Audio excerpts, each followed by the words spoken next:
લોટ લીધો, પછી લાંબી વાટ કરી છે, બે લાંબી વાટ કરી છે, પછી એને 4 બાજુ જગવવાની, 4 બાજુ જગવવાની, નાભી ઉપર મૂકવાની, અને પછી એની ઉપર ખાલી ગાગર ઊંધી વાળી દેવાની છે, પછી આમ રાખવાની છે.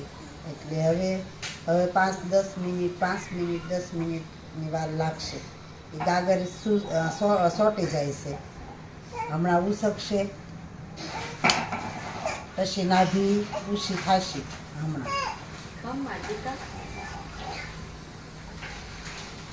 એ પેસોટી ખસી ગઈ હોય અને પેટમાં બધું ભેગું થવા મળે, ચામડી ખેંચાવા મળે. ચામડી ખેંચાય છે? હા, અંદર ખેંચાય છે. હા. તમને થોડોક દુખાવો હળવો પડ્યો છે? ઈ તો ઓછો થયો? થોડુંક હળવું થયું છે? જો આવી રીતે ઘડો એકદમ ચોટી જાય. પેસોટી હોય એટલે આવી રીતે થઈ જાય. આવી રીતે આપણે રાખવાનું ઘડી,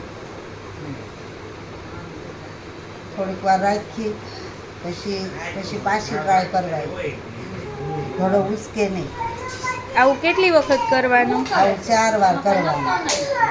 દીવા ભૂજાઈ જાય અંદર, 4 વાર ઘોડાને લઈ લેવાનો ગાગરને, પછી કાંઈ 4 વાર ઘોડાને મૂકવાનું, 4 વાર ઘોડાને મૂકવાનું, 4 વાર દીવા પ્રગટાવવાનું, અને 4 બાજુ પછી ધીમે ધીમે દીવાની કોડિયું હોય ઘઉંના લોટનું, ભાખરીના લોટનું બનાવવાનું. ચાંદીના લોટનું બનાવો તો તે કઠણ રાખવાનું.